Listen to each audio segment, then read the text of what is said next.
हम लोग श्रीमद् भागवतम के तीसरे स्कंद के 10वें अध्याय के 12 और 13 श्लोक को पढ़ेंगे। देखिए, मैं कल्याणपुर से डिस्कस कर रहा था कि हम लोग यह प्रश्न तो कई बार करते हैं, टाइम क्या हो गया, यानी टाइम क्या है, टाइम क्या बताना। ये तो मैंने घड़ी पहनी थी तो मंगल आरती जा रहा था या दर्शनार्थी जा रहा था, तो दर्शनार्थी जा रहा था, तो जो लोग उस समय उठ रहे थे मतलब आप रास्ते में कुछ आप देखेंगे लोग सो रहे होते हैं, तो बोले क्या टाइम हो रहा है मैं कोई उत्तर नहीं दे। It was a very rare question, nobody asked nowadays.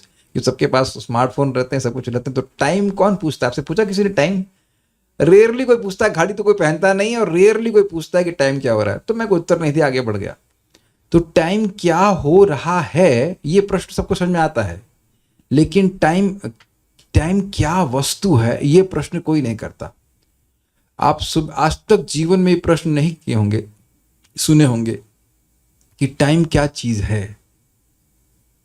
अब एकदम जो आज तक जीवन में प्रश्न नहीं किए और इसका उत्तर भी नहीं मिलता है, वो भागवत में मिलता है। तो यही केवल प्रभु माता जी बताना चाह रहा हूँ आपको और आपके प्रश्न सभी लोगों को। सुबह से शाम हो जाती है, हम ऐसे बुद्धि को कौंधाना कौंधाना समझते, चमकाने वाले प्रश्न कभी करते ही नहीं है कि समय क्या है, समय क्या वस्तु है। और एक बात मैं कल बताना भूल गया, ये काल का टॉपिक आएगा क्यों भागवत में। देखिए, भागवतम है वेदांत सूत्र की टीका, और वेदांत सूत्र के 5 टॉपिक हैं। क्या टॉपिक हैं? जो गीता के हैं, ईश्वर, जीव, प्रकृति, काल और कर्म। इसके अलावा और कोई टॉपिक नहीं। यद्यपि आप कहेंगे कि 10 टॉपिक हैं, वो सब ठीक है, लेकिन क्योंकि वेदांत सूत्र की ही टीका है, टीका मतलब जो श्लोक है उसी की व्याख्या करेगा, तो वेदांत सूत्र के 5 टॉपिक हैं। तो भागवत के भी 5 ही टॉपिक है, ईश्वर, जीव, काल, कर्म और प्रकृति, बस।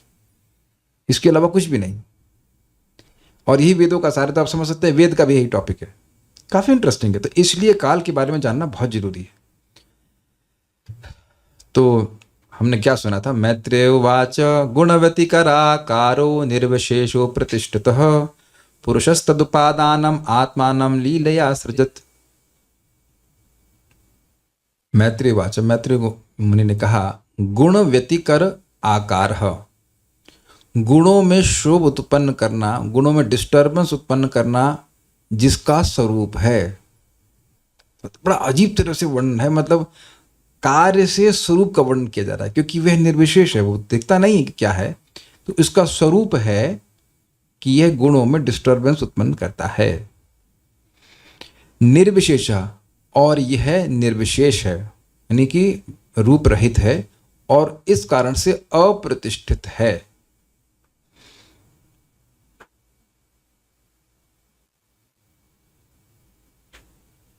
देखिए, एक बात आपको, अप्रतिष्ठित का मतलब तो असीम है। अब आप एक प्रश्न कर सकते हो कि भाई रूप रहित है तो ये असीम कैसे हो गया? तो देखिए, अगर ये 0 होता तब भी इसका रूप नहीं होता, लेकिन अगर ये 0 होता तो क्या कुछ कार्य कर रहा होता? अब बताओ, क्या कोई चीज 0 है तो उसका कुछ इफेक्ट हो सकता है? 0 का तो कोई इफेक्ट नहीं हो सकता है। तो इफेक्ट है, इसका मतलब 0 तो नहीं है। भाई, सीमा से रहित 2 परिस्थिति में हो सकते हैं, या तो 0 हो और या फिर इन्फिनाइट हो। अब आपको सोचने पे मजबूर कर रहा हूं। देखिए अनंत, जो बचपन में सुनते हैं वो जीवन भर याद रहता है। जरा दिमाग लगाइए कि मैं क्या कह रहा हूं। विचार कीजिए, विचार कीजिए कि एकदम 0 होगा तभी कोई रूप नहीं होगा, और इन्फिनाइट होगा तभी रूप नहीं होगा। बीच का होगा तो रूप होगा। इन्फिनिटी और इन्फिनाइटेसिमल दोनों का ही रूप नहीं है। जो 0 है और उस इन्फिनिटी पे चले जाइए, दोनों का ही कोई रूप नहीं है, क्योंकि सीमा नहीं है। 0 की कोई सीमा नहीं है, कुछ है ही नहीं, और इन्फिनिटी की भी नहीं। तो 0 तो हो नहीं सकता है, क्योंकि गुण व्यतिकर आकार हो। उसका आकार है कि गुणों में शुभ उत्पन्न करता है। आकार मतलब स्वरूप। उसका यह है कि भाई स्वरूप नहीं दिख रहा है क्योंकि वह निर्विशेष है, लेकिन वह गुणों में शुभ उत्पन्न करता है। मतलब काल कोई ऐसी वस्तु नहीं है जो हो ही नहीं। It's not imaginary thing. काल एक भगवान की शक्ति है, लेकिन वह निर्विशेष है, अर्थात इम्पर्सनल है। अब इम्पर्सनल मतलब उसका कोई रूप नहीं है। रूप नहीं मतलब सीमा नहीं है, सीमा नहीं मतलब असीम। इसीलिए कह रहे हैं अप्रतिष्ठित, अपर्यवसित। ओके, हाँ, जैसे आकाश आप कह सकते हैं। अब आकाश में सब कुछ है, लेकिन आकाश का रूप तो नहीं है। और देखिए, जब हम कहते हैं आकाश, तो हम सोच रहे हैं कि ये जो आकाश हमको दिख रहा है पृथ्वी का, लेकिन वस्तुतः आकाश तो पूरा ब्रह्मांड व्यापी हो गया ना, आकाश तो पूरा ब्रह्मांड व्यापी हो गया। तो ये जो है मतलब, और हम कभी कभी बोल देते हैं आज आकाश कितना सुंदर दिख रहा है, जबकि आकाश को हम कभी देखते भी नहीं है। तो आकाश के अंदर जो परिवर्तन हो रहा है, अंडरग्राउंड अंडरलाइन कीजिएगा, आकाश के अंतर्गत जो परिवर्तन हो रहे हैं, उन परिवर्तनों को हम आकाश पर आरोपण करते हैं। जैसे मैं फॉर एग्जाम्पल, अनंत आपको चॉकलेट खाना बहुत अच्छा लगता है ना? नहीं नहीं, आपको चॉकलेट खाना बहुत अच्छा लगता है। तो आप नहीं नहीं, ये नहीं नहीं नहीं, मुझे चॉकलेट खाना बिल्कुल अच्छा नहीं लगता। अगर आप नहीं बोल पाएंगे तो मैं आरोप करूंगा। आरोप समझते हैं, समझे आरोप करना? ये अनंत बहुत चॉकलेट खाता है, तो ये झूठी बात है कि नहीं? आपको चॉकलेट खाना बिल्कुल पसंद नहीं है, नहीं है ना होपफुली। तो चॉकलेट खाना पसंद नहीं है, लेकिन मैं बोले जा रहा हूँ उसको चॉकलेट बहुत अच्छी लगती है, उसको चॉकलेट बहुत अच्छी लगती है, तो ये झूठ है, समझे? अब काल चुप रहता है तो लोग भी बोल देते हैं आकाश कहेंगे नीला बोलो काला बोलो, क्या फर्क पड़ता है, वो तो चुप है। लेकिन आकाश नीला वीला कुछ नहीं है। आकाश बहुत बदली बादल आ जाते हैं, उन बादलों में जो परिवर्तन आ रहा है वो आकाश के अंतर्गत है। समझ गए ना बात? आकाश निर्विशेष स्वरूप है, तो उसी प्रकार से काल भी निर्विशेष है। तो और उसके बारे में कहते हैं पुरुष अर्थात भगवान तद उपादानम, उस काल रूपी निमित्त को स्वीकार करके आत्मानम स्वयं को लीलया सृजत, स्वयं को मतलब इस जगत को जो उनसे अभिन्न है उसको लीला लीला में बड़े बिना प्रयास के सृजन करते हैं। ये हमने सुना था। अब एक और चीज है जो बात यहाँ पे आई थी काल के बारे में, भूल गया। कुछ और कहना था क्या? नहीं, चलिए भूल गया। अब इसके बाद आज के श्लोकों में एक बड़ी मजेदार बात कह रहे हैं। श्रीधर स्वामी कहते हैं कि ये जगत जो है वो भगवान से अभिन्न है, ये समझाने के लिए देखिए हम पढ़ ही लेते हैं इसकी टीका में। परमात्मा व्यतिरिक्त सृज्य के अभाव को बतलाते हुए ये बतलाया जा रहा है कि काल ही सृष्टि का निमित्त है। मतलब पिछले श्लोक में आया था आत्मानम, तो उसका शाब्दिक अर्थ होगा कि स्वयं की ही सृष्टि करते हैं। तो स्वयं की सृष्टि करते हैं तो बात अजीब सी लगती है। अरे भाई, अगर उसका शाब्दिक अर्थ ले लें कि स्वयं की सृष्टि करते, तो वो तो पहले से ही हैं। तो जब वो आप पहले से ही हो तो अपनी काल शक्ति का उपयोग करके आप अपने को दोबारा सृष्टि क्यों करोगे? तो वो को मतलब नहीं हुआ। तो आत्मानम का अर्थ यही था कि जगत जो है भगवान से भिन्न नहीं है, क्योंकि भगवान की शक्ति है। क्लियर? तो इसी बात को समझाने के लिए कि भगवान, ये जगत जो है भगवान से अलग नहीं है, ये बोला जा रहा है कि भगवान, ये बताया जा रहा है श्लोक में, और बताया जा रहा है कि काल इस सृष्टि का निमित्त है। काल के द्वारा भगवान इस जगत की सृष्टि करते हैं। अब एक इंटरेस्टिंग बात, वो कल मैं जो बात रह गई थी वो बताने की, वो बता रहा हूँ। कल एक प्रश्न बहुत लोगों को फंस रहा था कि ये कौन सी शक्ति काल है। देखिए, जब मैंने कहा कि मतलब शास्त्र कह रहा है कि माया के 3 विभाजन है, विद्या, अविद्या और प्रधान, तो आप स्वीकार कर लेते हो। और मैं कहूं माया के 4 विभाजन है,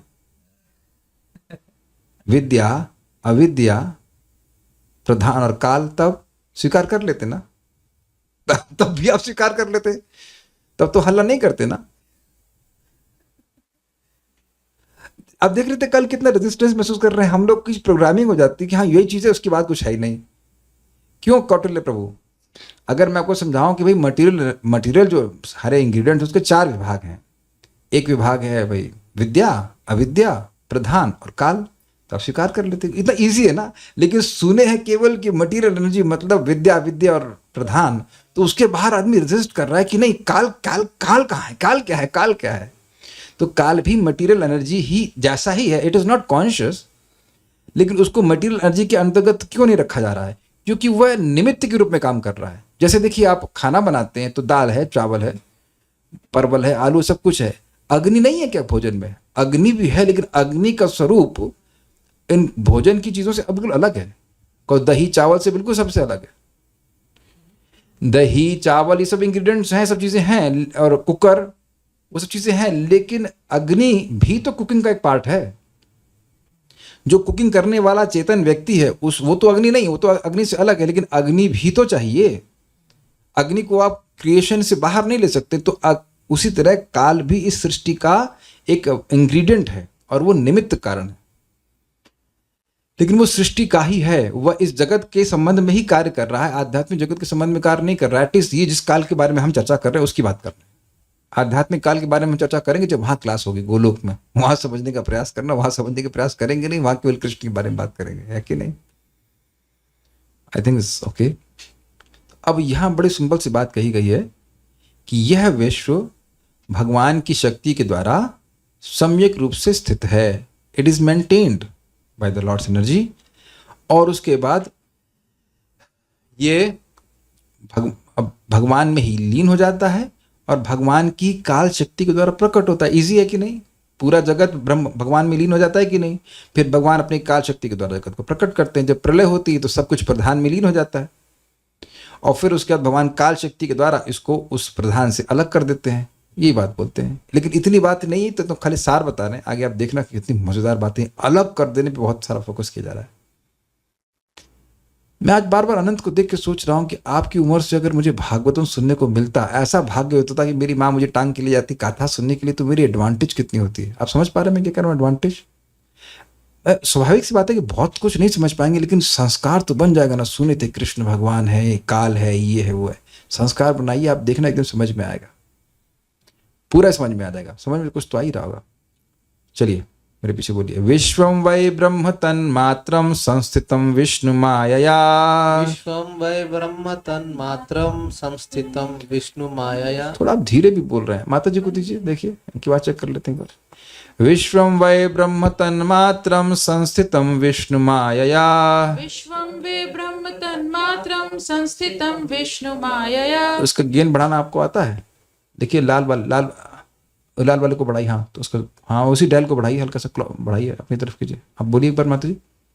विश्वं वे सही है, ठीक है।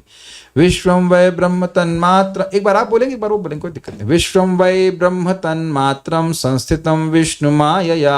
विश्वं वे ब्रह्म तन्मात्रं संस्थितं विष्णु मायया। ईश्वरेण परिच्छिन्नं कालेन व्यक्तमूर्तिना।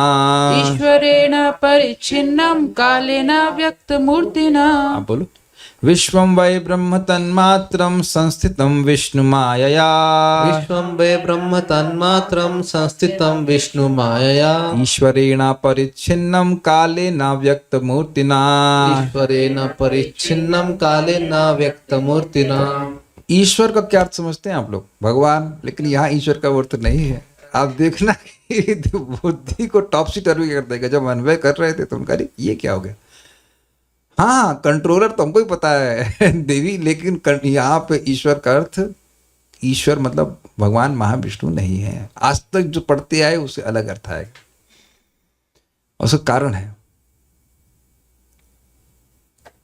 यह विराट जगत। प्रभु जी को पढ़ने में आ रहा है, इतनी दूर से पढ़ रहे हैं आप। चश्मा तो पास का लगा है शायद इसे नॉट दूर लगता है। ठीक है, तो ठीक है। यह विराट जगत भौतिक शक्ति के रूप में अप्रकट तथा भगवान के निर्विशेष स्वरूप काल द्वारा भगवान से विलग किया हुआ है।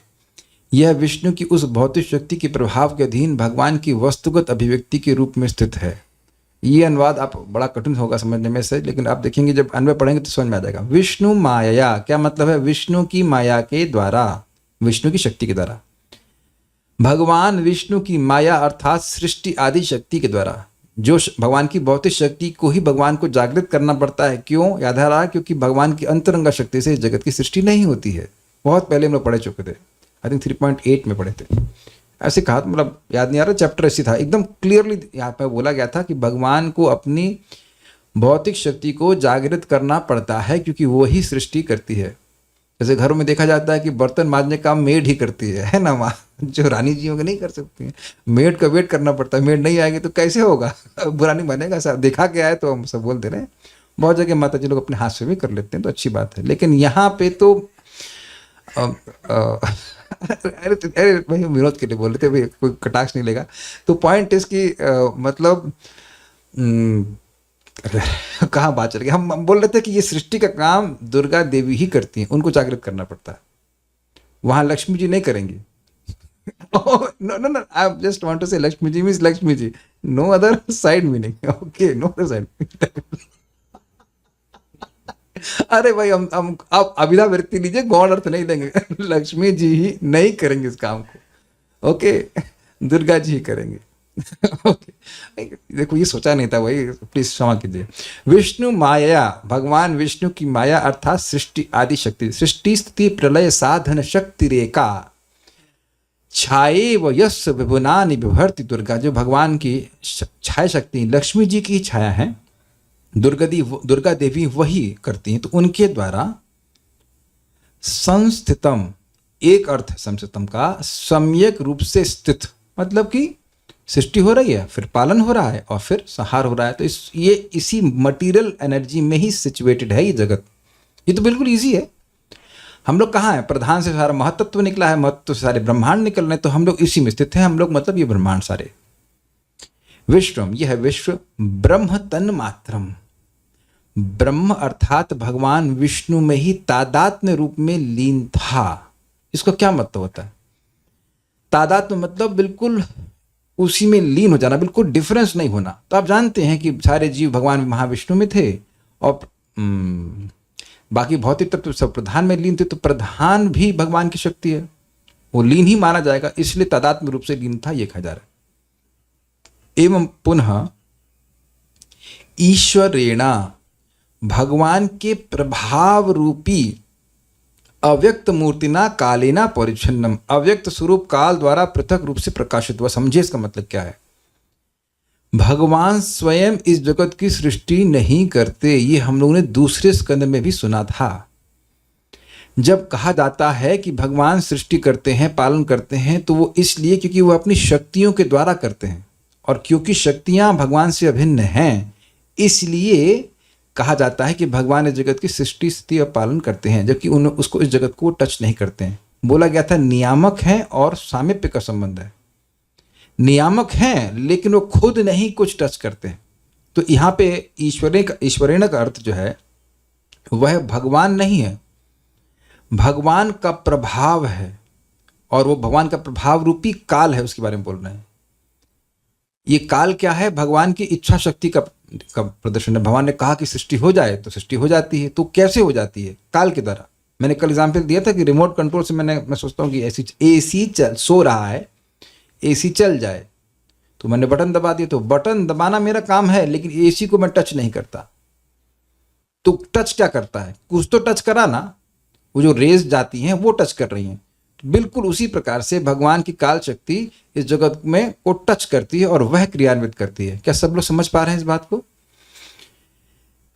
इस जगत में भी देखा जाता है कि वो जो सैटेलाइट वगैरह होती हैं वो ऊपर ब्रह्मांड नहीं कह सकते, पृथ्वी के आकाश में ऊपर कहीं स्ट्रेटोस्फीयर कहीं पे रहती है, और यहाँ से वो लोग बटन दबाते रहते हैं और वो चलती रहती है।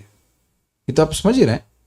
तो ईश्वरेण मतलब भगवान के प्रभाव रूपी काल के द्वारा, और वो काल कैसा है? अव्यक्त मूर्ति। वो पिछले श्लोक में बोला था निर्विशेष, उसी को कह रहे हैं अव्यक्त मूर्ति, जिसकी मूर्ति अव्यक्त है, अव्यक्त स्वरूप है, उसके द्वारा परिच्छिन्न पृथक रूप से प्रकाशित हुआ। इसको क्या मतलब है? देखिए एक बात समझिए, जैसे कि एक क्रूड एग्जाम्पल दे रहा हूं, एक बच्चा माँ के गर्भ में तादात्म्य रूप से रहता है कि नहीं? अगर आप किसी गर्भवती स्त्री को देखेंगे तो वहां बच्चा कहाँ दिखता है? स्त्री दिख रही है, केवल स्त्री दिख रही है, लेकिन बच्चा गर्भ में है और फिर वह बच्चा प्रकट हो जाता है। कुछ समय के बाद पृथक रूप से प्रकट होता है। पृथक रूप से 9 महीने के बाद प्रकट हुआ। तो क्या ये कहा जा सकता है कि उस बच्चे को काल ने मां के गर्भ से पृथक रूप से प्रकट किया? बिल्कुल क्लियर समझ में आ रहा है कि नहीं? तो अब आप समझ लीजिए, पूरा जो जगत है उसका बीज या गर्भ किसको कहा जाता है? महतत्व को। अगर आपको याद हो तो याद होगा ही शायद, पहले कहा गया, तो महतत्व गर्भ रूप में है, उसी में पूरा जगत है। या चलिए उसको और नहीं समझ, तो प्रधान कह लीजिए। प्रधान में कोई नाम रूप नहीं है, लेकिन सारा कुछ जब लीन हो जाता है तो कहाँ लीन हो जाता है? प्रधान में लीन रहता है कि नहीं? रजोगुण तमोगुण सतोगुण साम्यावस्था में रहते हैं। तो उसके बाद वहां से महतत्व आता है। तो अब अगर प्रैक्टिकल वे में कहा जाए कि महतत्व को गर्भ कहा जा रहा है, तो उसी महतत्व में सब कुछ लीन है, या प्रधान में लीन है, जो सी आप मान लीजिए, लेकिन उस पर जब तक काल का निक्षेप नहीं होता है तब तक ये जगत पृथक रूप से प्रकट नहीं होता। अब पृथक की व्याख्या एक और तरह से करी गई है कि ये जगत भगवान से भिन्न भी नहीं है, उन्हीं की शक्ति है, लेकिन भगवान से अलग लगता है कि नहीं? यहाँ पे कितने लोग ईमानदारी से बताएंगे कि भगवान से अलग लगता है? यहाँ तो सब लोग स्वीकार कर रहे हैं। जूम पे कितने लोग इस बात को समझ पा रहे हैं कि भगवान जगत से अलग लगता है? उम्मीद है कि आप इस बात को समझ पा रहे हैं। ये समझेंगे तो मजा आएगा श्लोक को समझने में। Catching the point? कितने लोग ये वाकई मानते हैं कि आपका घर आपके नाम पर नहीं है? मैं अनलेस यार किराए पे रह रहे हो। अरे अब सुयशा माता जी, अरे भाई तो ठीक है, लड़की के नाम पे तो नहीं रहता है, वो तो पिताजी के नाम पे होगा। मैं उस तरह से नहीं कह रहा हूँ। आप शशिकांत लोग किराए पे रह रहे हो, भाई सुने नहीं मैंने क्या बोला? जो लोग किराए पे रह रहे हैं उनकी बात हम नहीं कर रहे हैं। वो तो बेचारे हैं, उनका तो खुद का घर नहीं है। भक्ति प्रद माता जी, आप अपने घर में रह रही हैं ना? आप देखो, अब ज्ञानी हो जाएंगे। नहीं प्रभु, हम तो भगवान के घर में रह रहे हैं। आप देखिए कि जब आप भक्ति कर रहे होते हैं तो थोड़ी कुछ बात समझ में आ जाती है, लेकिन जब भक्ति नहीं कर रहे थे, अपने पूर्व जन्म में जाइए, जो इसी जन्म में पूर्व जन्म था, तब विचार कीजिए। संतुष्ट कृष्ण प्रभु, तब पता था कि घर वो भगवान का है? नहीं। अब समझ में आ गया। जब मैं किसी के घर में जाऊंगा, मान लीजिए मैं संतुष्ट कृष्ण प्रभु के घर में जाऊंगा, तो मैं क्या मानूंगा? मैं इनके घर में आया हूं, तो मैं इनके घर को उनसे अलग नहीं देख रहा हूं। ऐसे वो लास्ट टाइम जब प्रलय आई थी हमारे घर के पास में, तो हम वरुण प्रभु के घर में गए थे, तो जाने से पहले ही क्लियर था कि हम कुछ समय के लिए, अरे वरुण प्रभु का घर है, आई होप उनका ही घर था, शायद उनके पिताजी का है, वट एवर एज्यूमिंग की। तो वहां तो हम नहीं भूल रहे हैं, वहां उस घर को हम प्रभु से बिल्कुल अलग नहीं देख रहे हैं। प्रभु मतलब वरुण प्रभु। सच ना? अरे अच्छा बताओ, अगर मैं अलग समझ रहा होता तो लिया भैया, जब हम वहां से जा रहे हैं तो अब गीजर उखाड़ लिया, उठा के चले सवाल नहीं सोच रहे ना। We are here, we are allowed to use by the mercy of our Varun Prabhu, but not, it does not belong to me. बिल्कुल क्लियर रहता है कि नहीं? भारत में दिक्कत है कि आपने कभी सोचा नहीं कि रेलवे स्टेशन में, रेलवे ट्रेन में, मतलब रेलवे में उन नलों को लोहे का और चेन लगाने के क्या प्रयोजन है? क्योंकि लोग यही सोचते हैं कि ये ट्रेन का नहीं है, ये तो मेरा है, उसको उठा करके ले जाते हैं। समझ रहे ना बात? जबकि लिखा रहता है भारतीय रेल की संपत्ति, लिखा रहता है कि नहीं लिखा रहता है? लिखा होने पर तो मानते नहीं, और भगवान कहीं नहीं लिखे हैं तो मानेंगे कोई? कि मानेगा कि जो भी धन है हमारे अकाउंट में वो सब भगवान का है, साडा की है? कोई बोल सकता है, कह सकता है कि हमारा लड़का नहीं है, ये कृष्ण का है? बताइए। तो ये देखिए, इस जगत में ये पृथकत्व दिख ही रहा है। और क्यों दिख रहा है? क्योंकि तभी व्यक्ति भोग कर सकता है, तभी there is sense of enjoyment हो सकता है। इसीलिए काल शक्ति के द्वारा इस जगत को भगवान से पृथक रूप में प्रस्तुत किया गया। पृथक है नहीं, यद्यपि ये जगत सच्चिदानंद स्वरूप नहीं है, लेकिन भगवान से अलग भी नहीं है। ये जो सत्ता दिख रही है भगवान से अलग, ये काल शक्ति के द्वारा है। ये अर्थ भी यहां पे परिच्छिन्न के रूप में आ रहा है।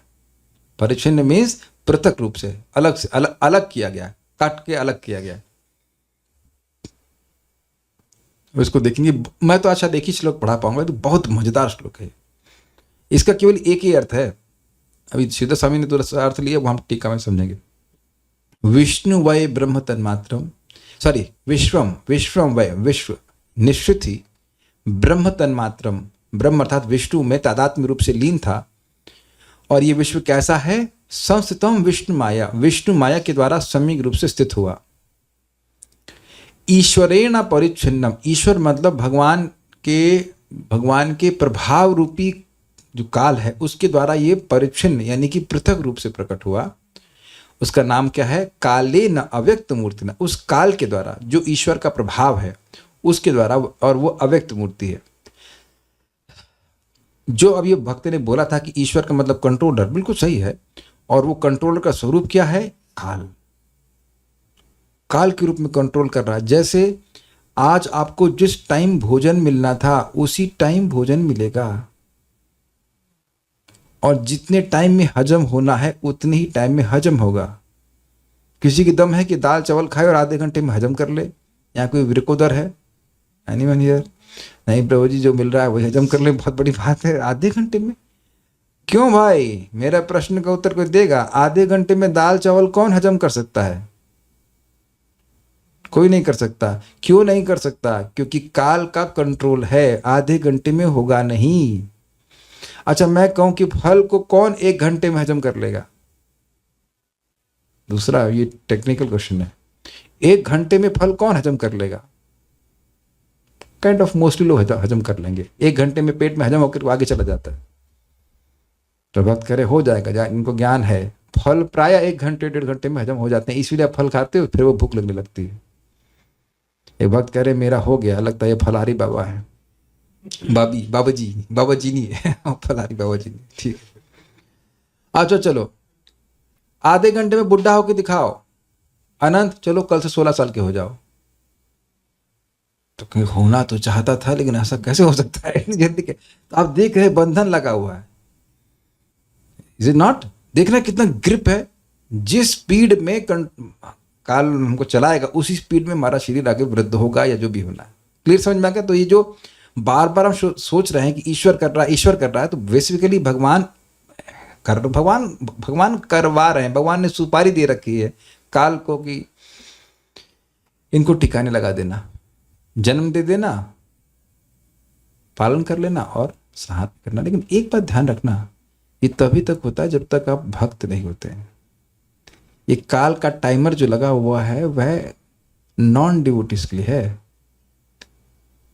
ये आप कहेंगे आप ऐसा कैसे कह सकते हैं? तो ये आप प्रथम स्कंद पे पहुंच जाएंगे तो वहां पे भीष्मदेव ने प्रश्न उठाया है कि भाई ये सब लोग यत्र धर्म सुतो राजा यत्र पार्थ धनुर्धरा से कुछ है, मतलब कि जहां पे युधिष्ठिर महाराज हो, धर्म की साक्षात मूर्ति, धर्म का बल है, और अर्जुन और भीम जैसे बाहुबल है, और वे ब्राह्मणों के विप्र अच्युताश्रय शब्द था, ब्राह्मणों के वे आश्रय लिए, वे भगवान का आश्रय लिए, तब भी ततो विपत, फिर भी विपत आ रही है।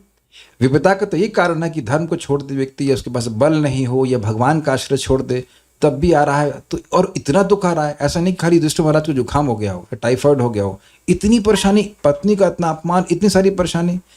तो ये बात संगत नहीं लगती है। इन लोगों को तो ऐसा नहीं होना चाहिए था, इनको तो दुख नहीं आना चाहिए था। तो भीष्मदेव कहते हैं सर्वम कालम कृतम मन्ये। तो ये बाहरी रीति से बोलते हैं कि सब कुछ काल कर रहा है, क्योंकि प्रश्न बन जाएगा, अरे जब भगवान भला करना चाहते हैं तो क्या काल भगवान से बड़े परे है? तो वहां कंक्लूजन ये आया था कि जो भी सुख दुख भक्तों का था वो भगवान के द्वारा सृष्ट है। और यही बात सिद्धांत है। 10.88 की टीका को आप देखेंगे तो वहां भक्तों के जीवन में जो भी सुख दुख आ रहा होता है वो भगवान की सृष्टि होती है। प्रभुपाद उसको कहते हैं आर्टिफिशियल कैलेमिटीज। जैसे कि ये मैं समझा पा रहा हूँ, मैं प्रॉपर्ली दे रहा हूँ। एक धागा होता है, उसको जला देंगे तब भी लगता है कि धागा बचा है, लेकिन आप वो देखेंगे बेसिकली वो राख बन गया होता है। हल्का सा दबाएंगे वो क्रम्बल कर जाता है। समझते हैं एग्जाम्पल को? समझते होंगे। अगर आपने अखंड जोत जलाई हो तो आप समझ पाएंगे।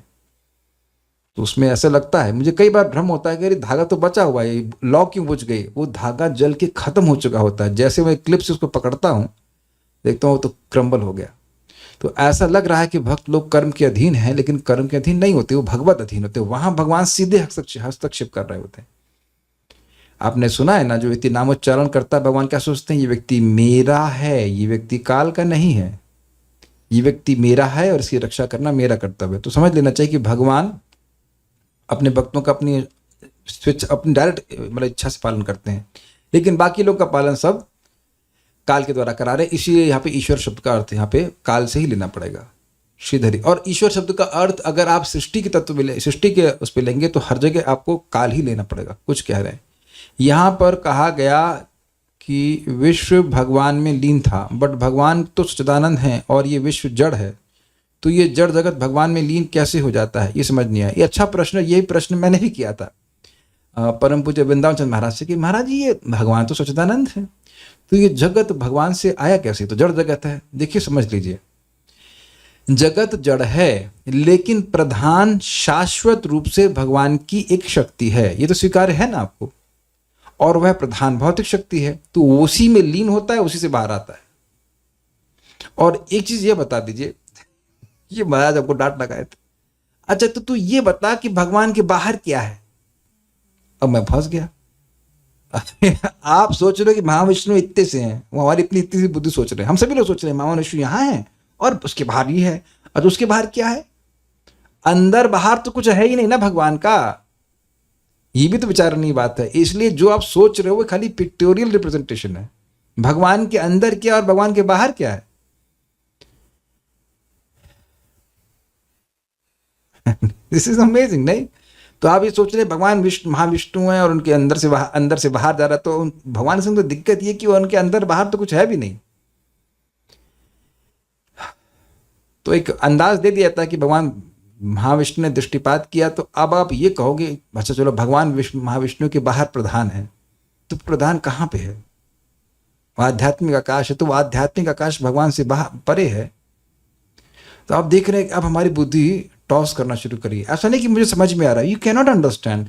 वही महाराज एग्जाम्पल दिए कि तू लोटे से साड़ी नापेगा। समझ रहे ना, एक बुढ़िया थी, वो लोटा दूध से लेकर दूध क्या कहते हैं उसको, दूध बेचने वाली, वो क्या कहेंगे उसको, ग्वालिन थी। तो जगह जगह दूध बांटती थी, ये लीटर लो, वो लीटर लो, आधा लीटर, 4 लीटर। तो अब एक दिन गई साड़ी खरीदने, तो कहा कि साड़ी दिखाओ। कहता साड़ी तो दिखा दूंगा लेकिन वो नाप नहीं पाऊंगा। कहते क्यों? वो नापने वाला टेप नहीं हमारे पास। कहते ये लोटा ले लो, उससे नाप दो। तो कह रहे लोटे से नहीं नपेगा आंटी। तो कह रहे अरे मैं इतना दूध नाप दी और तुम लोटे से एक साड़ी नहीं नाप सकते हो। तो आप समझ गए कि हम अपनी बुद्धि का प्रयोग कर रहे हैं, उस डायमेंशन में जा रहे हैं जो कि अनलिमिटेड है। क्योंकि देखिए हमारे संग सभी संग दिक्कत है कि हम भगवान के रूप को स्वीकार कर रहे हैं, और रूप मतलब लिमिटेड है ना। जब मैंने कहा अनलिमिटेड तो फिर भी समझ में आ गया कि हाँ भाई इसको कोई सीमा नहीं है, ठीक है, लेकिन लिमिटेड होकर के अनलिमिटेड है, ये समझना बहुत मुश्किल है। एक्चुअली अपनी बुद्धि से हम समझ ही नहीं सकते, बस स्वीकार करना होगा।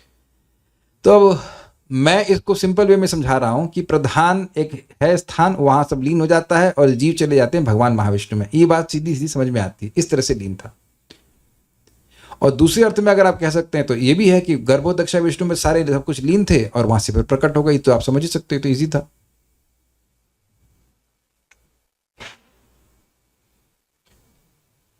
तो अब हम आगे पढ़ लेते हैं। प्रश्नों को मैं फिर से ले लूंगा, समय थोड़ा कम है, लूंगा प्रश्नों को। परमात्मा व्यतिरिक्त यानी भगवान से अलग सृज्य के अभाव को बतलाते हुए यह बतलाया जा रहा है कि काल ही सृष्टि का निमित्त है। मतलब यह समझाने के लिए कि भाई भगवान से अलग कुछ है ही नहीं, क्योंकि पिछले श्लोक में आया था आत्मानम असृजत, खुद की ही सृष्टि करते हैं तो बात बड़ी अटपटी लगेगी। तो उसको बात यहाँ पे क्लियर किया जा रहा है कि ये जगत भगवान में ही लीन था और भगवान ही इसको अपने आप से प्रकट किए हैं, तो वह भगवान का ही अंश है, इसलिए भगवान से अलग नहीं है। भगवान से अलग कुछ नहीं है, ये बात को समझाने के लिए कहते हैं कि काल को निमित्त बनाकर भगवान इस जगत की सृष्टि करते हैं। अब यहाँ अर्थ थोड़ा सा अलग जाएगा, ध्यान से सुनिएगा। विष्णु माया अर्थात भगवान के संकल्प के द्वारा संस्थितम अर्थात संहृत मतलब नष्ट, विश्व ब्रह्म मात्र ही था अर्थात ब्रह्म रूप में स्थित था। अब इसका मतलब क्या है? आप भी समझते हो कि भगवान की इच्छा से प्रलय होती है, और जब प्रलय होती है तब क्या होता है? सब कुछ जाकर के प्रधान में लीन हो जाता है। प्रधान को महत ब्रह्म भी सुना है गीता में, महत ब्रह्म कहा जाता है। मम योनिर महद ब्रह्म तस्मिन गर्भम दधाम्यम, बिल्कुल अब स्पष्ट हो रहा है। मम योनिर महद ब्रह्मन, ये पढ़े थे हम लोग 13 अध्याय में पढ़े थे। मम योनिर महद ब्रह्म तस्मिन गर्भम दधाम्यहम संभवः सर्वभूतानाम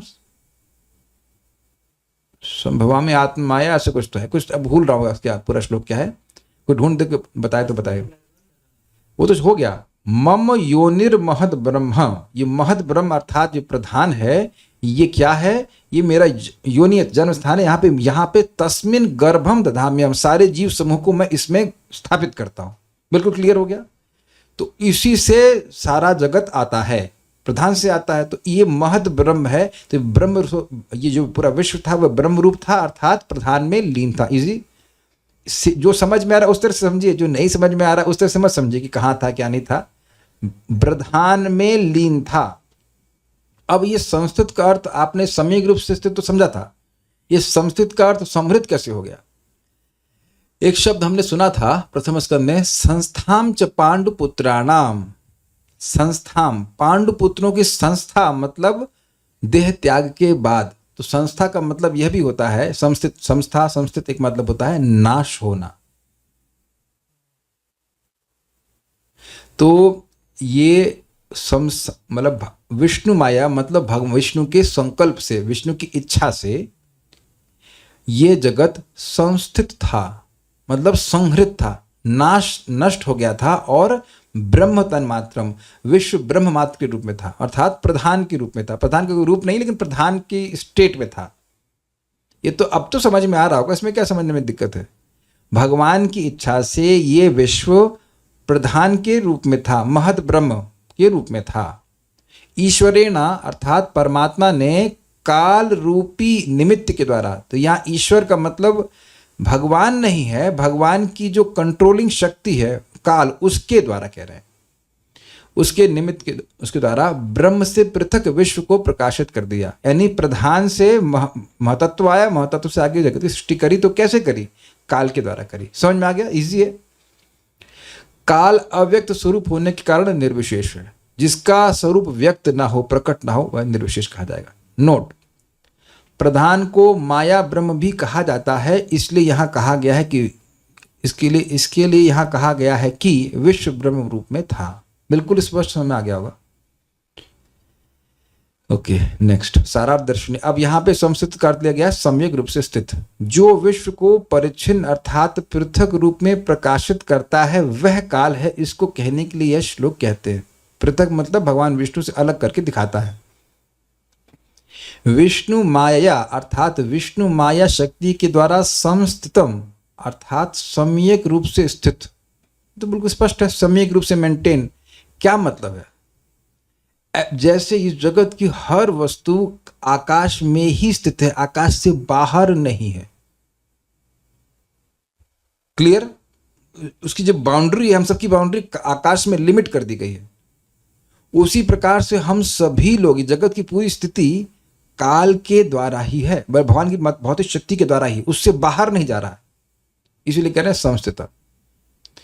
मतलब जो कुछ भी इसमें इस जगत में भौतिक रूप से हो रहा है वह भगवान की माया शक्ति के द्वारा हो रहा है। तीन चीजें हो रही है जगत में, सृष्टि हो रही है, पालन हो रहा है, संहार हो रहा है। तो ये किसके अंतर्गत हो रहा है?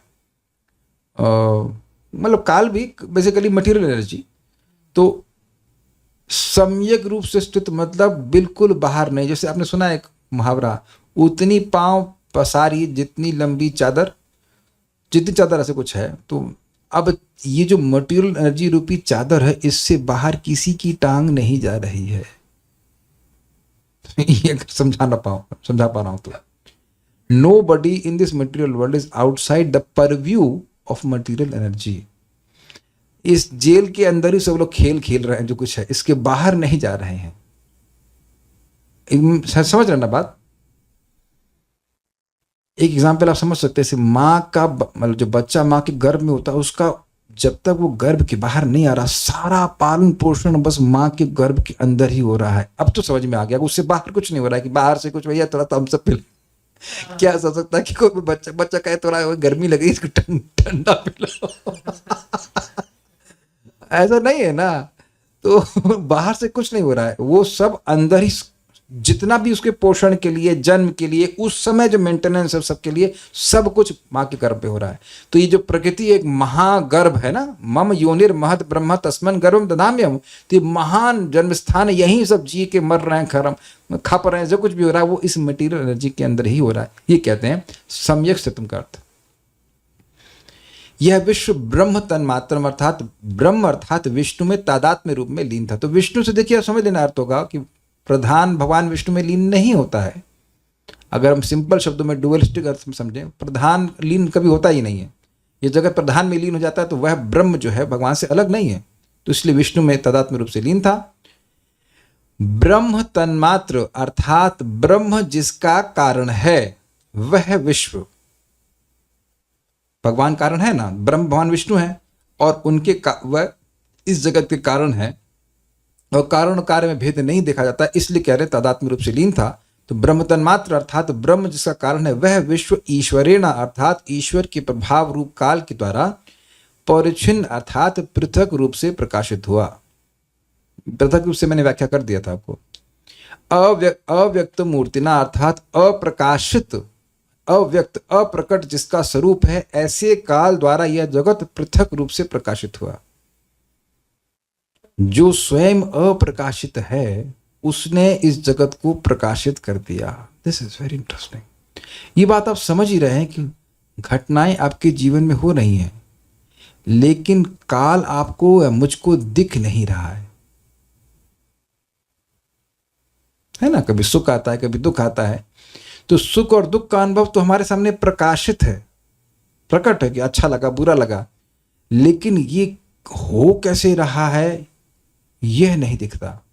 तो काफी इंटरेस्टिंग है। अव्यक्त मूर्ति काल ने इस जगत को व्यक्त कर दिया। क्या पावरफुल एनर्जी है। आप लोग देखते हैं कि भाई चोट लग जाती है, लेकिन वो आपको हील होते हुए दिख रही है, लेकिन वो एनर्जी जो आप देख रहे हैं, टाइम, जैसे हम कहते हैं टाइम बीत रहा है, वो बेसिकली आप परसीव करते हो कि आपका चोट हुआ ठीक हो रही है, ये बच्चा बड़ा हो रहा है, आप चेंजेस देख रहे हैं, लेकिन चेंज को लाने वाली एनर्जी अव्यक्त मूर्ति है, वह नहीं दिख रहे हैं। उम्मीद है कि बात आप समझ गए हों।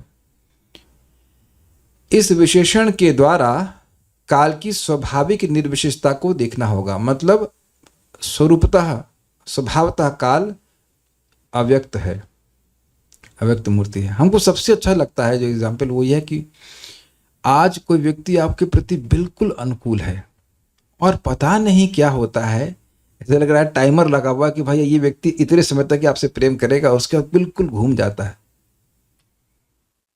ये ना झगड़ा करे, एटलीस्ट न्यूट्रल हो जाता है। क्या आप ऐसे कुछ लोगों को जानते हैं, इनका नाम भी आप भूल गए हैं? क्या नाम था, है ना? हो सकता है आपका भी नाम भूल गया हो। कभी हुआ? हाँ, याद आ रहा है, मैंने देखा, कहीं मैंने आपको देखा है। हाँ, पिछले जन्म में। हाँ, ये पिछले जन्म में आपके अम्मा थे। ऐसा तो नहीं होगा ना, पिछले जन्म का तो याद नहीं होगा, इसी जन्म में कहीं देखे, अरे यार मिले तो थे, कहाँ थे। तो अब देख सकते काल का ऐसा प्रभाव होता है कि याद ही नहीं रहता। हो सकता ना अभी आप अपने किसी बचपन के मित्र को मिले तो पहचान भी ना पाए। It can be there. मेरा एक मित्र था, उसका नाम था सलिल। अब जिस नाम याद है और उसी रूप में याद है जब मैं क्रिकेट खेला करता था। दैट मीन्स मे बी 99 से भी कितना 25 साल हो गया, 25 साल से नहीं मिला। पता नहीं किस रूप में होगा, जिंदा होगा नहीं होगा, पता नहीं क्या है। इज इट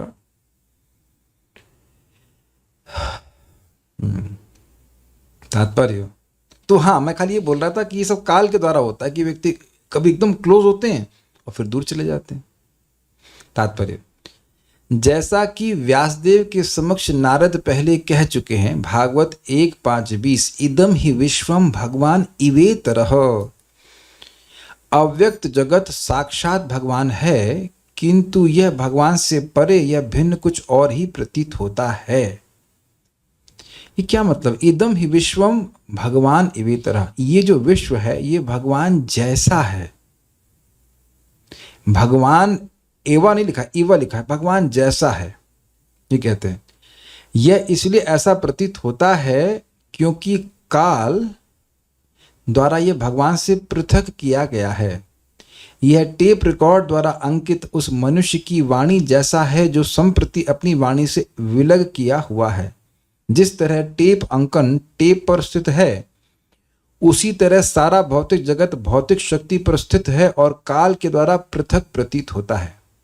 पूरा पढ़ूंगा फिर समझाऊंगा। इसलिए भौतिक अभिव्यक्ति परमेश्वर की वस्तुगत अभिव्यक्ति है और उनके निर्विशेष रूप को प्रदर्शित करती है, जो निर्विशेष दार्शनिकों द्वारा इतनी अधिक पूजित है। जरा देखेंगे कि इंग्लिश में क्या लिखा है। लास्ट लाइन का अर्थ वस्तुगत अभिव्यक्ति है। जो बात हमको समझ में आई है वो इस प्रकार से है। बोलिए इंग्लिश में क्या? His impersonal feature, नहीं, भौतिक अभिव्यक्ति दिखाइए क्या लिखा हुआ है। Material manifestation. The material manifestation is therefore the objective manifestation of the Supreme Lord and exhibits his impersonal features so much adored by the impersonalist philosophers. Objective feature. ये तो हमारे समझना मुश्किल होगा, जो हमें समझ में आई वो बात ही है। आप लोग मुझसे प्रवचन सुन ही रहे होंगे, है ना? मैं जूम वालों से पूछ रहा हूं, कितने लोग मुझसे प्रवचन नहीं सुन रहे हैं? हाथ खड़ा कीजिए। कितने लोग मानेंगे कि आप मुझसे प्रवचन नहीं सुन रहे हैं? आज जब देखो गुरु की कुछ सेवा भी करना चाहिए, जरा शरीर शुक्ला मत, जरा पानी दीजिए। अभी तो बोले कि आप मुझे सुन रहे हैं तो पानी दे सकते हैं। और मान लो किसी भक्त को यहाँ पे प्यास लग रहा हो तो कहें हम भी थोड़ा ये लो थोड़ा पानी पियो, तो अब नहीं चलेगा ना। तो आप देख रहे हैं कि आप मुझसे सुन भी रहे हैं, क्योंकि अगर मैं नहीं बोलूंगा तो उधर कुछ सुनाई नहीं पड़ेगा। कुछ सेपरेशन दिख रहा है कि नहीं दिख रहा है आपको? और YouTube पे भी कुछ लोग प्रभु जी हम आपसे प्रवचन सुने, तो क्या अब हम उनके टाइम के अनुसार प्रवचन दे रहे हैं कि भैया ये बाथरूम में है तो इनको तो प्रवचन सुना दे हम? तो अब जहाँ कुछ लोग कह रहे थे कि हम योगा करते हुए सुनते हैं, अरे हाँ चलो भाई योगा कर रहे हैं तो मैं यहाँ प्रवचन करना शुरू कर दिया, मैंने रिकॉर्ड करके छोड़ दिया। बिल्कुल स्पष्ट समझ में आ रहा है। अब उसको लोग बजा रहे हैं अपने अपने हिसाब से, अगर बजाना चाहते हैं। Do you all agree with this? ये पृथकीकरण, सेपरेशन दिख गया कि नहीं दिख गया आपको?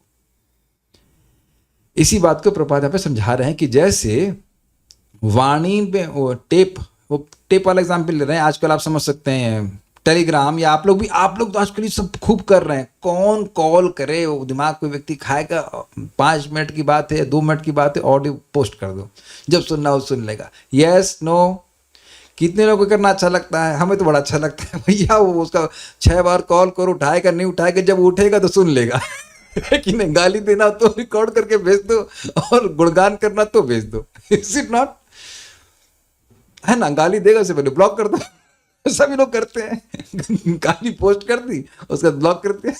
करते हैं, ऐसे करते हैं। तो ये अच्छा तरीका है ना। लेकिन आप यही मानते हैं ना कि सुना दिया उसको, हमने सुना दिया उसको, तो सेपरेट है ना अर्थ यहाँ पे। Do you all agree with this? तो अब वो कह रहे हैं जैसे जगत में आप देखते हो कि किसी ने अपनी वाणी को रिकॉर्ड करके प्रेषित कर दिया, तो वहां एक सेपरेशन है। लेकिन क्या वह अगर नहीं बोलता तब भी वो वाणी पहुंच जाती? तब वो वाणी सृष्ट होती ही नहीं। तो क्या यह लेक्चर, ये जो लेक्चर हम दे रहे हैं और YouTube पे रिकॉर्ड हो रहा है, वह मुझसे अलग है? मुझसे अलग तो बिल्कुल नहीं है, अलग नहीं है। लेकिन क्या मैं ही प्रवचन दे रहा हूं? दूसरा प्रश्न समझ में आ रहा है क्या?